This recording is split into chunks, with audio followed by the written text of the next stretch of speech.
Assalamualaikum warahmatullahi wabarakatuh. Perkenalkan, nama saya Ima Suryani. Saya mengajar geografi di SMA Negeri 4 Cibinong, Kabupaten Bogor. Baiklah, untuk kali ini saya akan mencoba menjelaskan mengenai materi pembelajaran di kelas 12, yaitu mengenai wilayah perwilayahan. Bisa kita lihat di sini sebagai materi dengan judul konsep wilayah dan tata ruang. Untuk yang pertama kita lihat di sini adalah wilayah dan tata ruang. Ya. Wilayah merupakan bagian dari permukaan bumi yang dalam hal-hal tertentu dibedakan bagian-bagian lain di sekitarnya. Untuk contohnya di sini kita lihat gambar dari wilayah pedesaan yang berbeda dengan wilayah perkotaan. Ya. Kemudian ada beberapa konsep mengenai wilayah yang dalam hal ini terjadi karena adanya perbedaan di dalam permasalahan ataupun tujuan pengembangan wilayah itu sendiri. Untuk yang pertama, di sini kita lihat adanya istilah wilayah homogen dan wilayah formal. Ya. Kita lihat pengertiannya. Wilayah homogen adalah tempat ya, di mana populasi di suatu area memiliki karakteristik yang khas didasarkan pada kriteria alami. Seperti misalnya karakteristik fisik, ya, misalnya untuk contoh kita ambil wilayah Kalimantan Tengah dan Kalimantan Selatan yang termasuk wilayah yang homogen.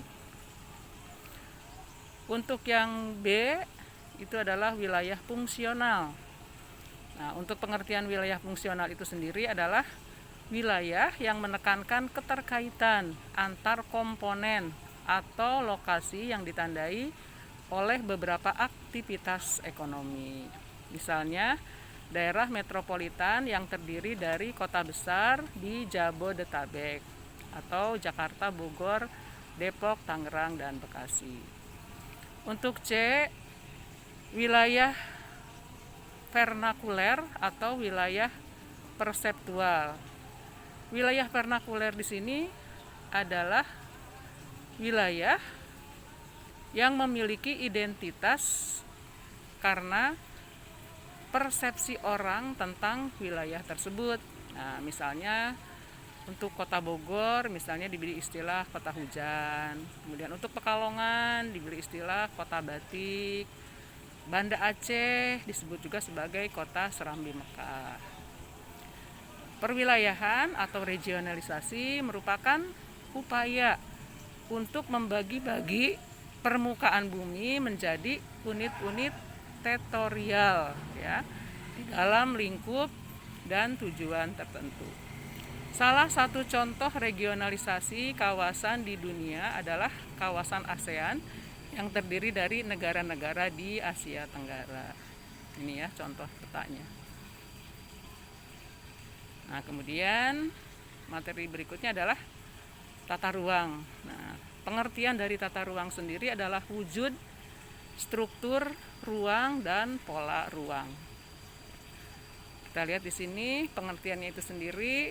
Pengertian ruang di dalam geografi selalu berkaitan dengan permukaan bumi. Nah, pada gambar tampak kawah Gunung Tambora yang berdiameter 6 km dan dalamnya 1.100 meter. Nah, ini ya.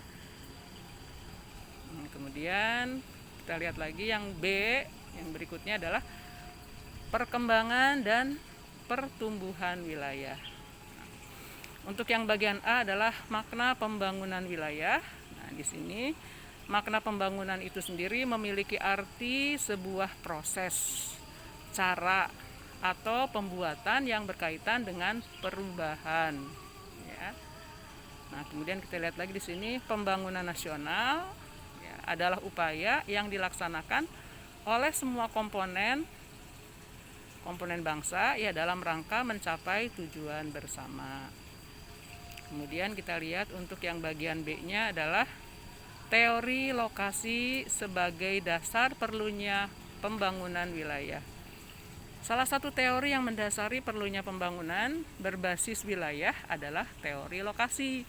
Nah, teori lokasi ini terbentuk karena letak dan persebaran sumber daya yang dipengaruhi posisi geografi yang unik.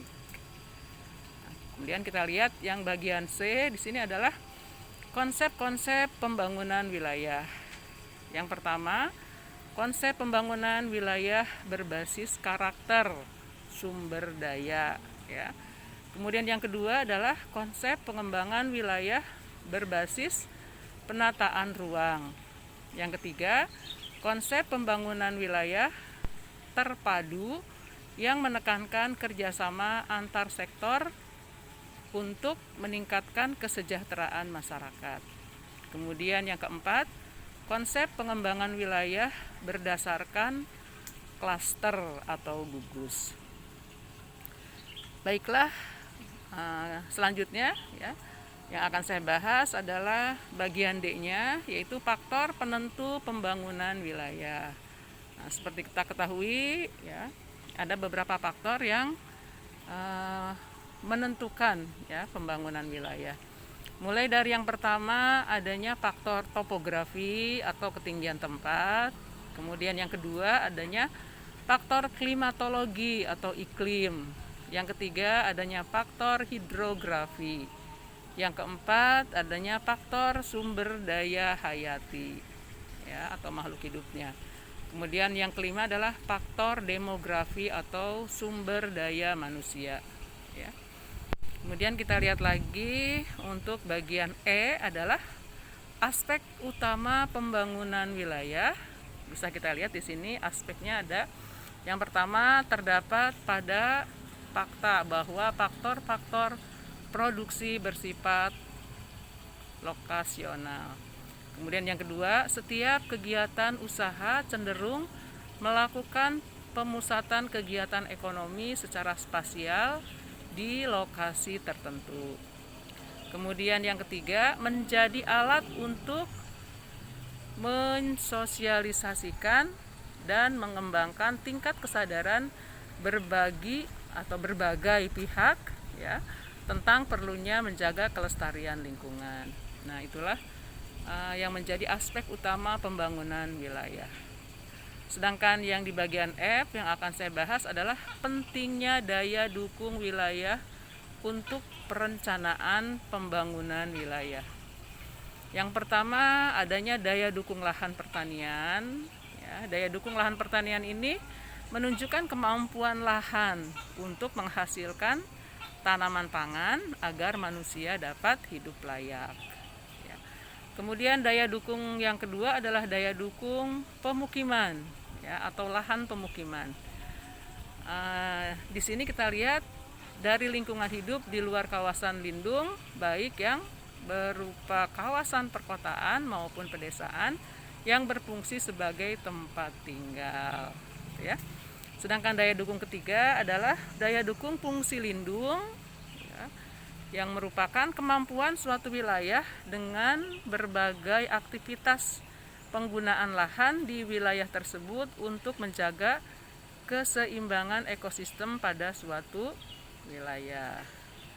Kemudian daya dukung yang keempat tentunya daya dukung ekonomi ya, yang merupakan bentuk dukungan konsumsi penduduk di wilayah tersebut.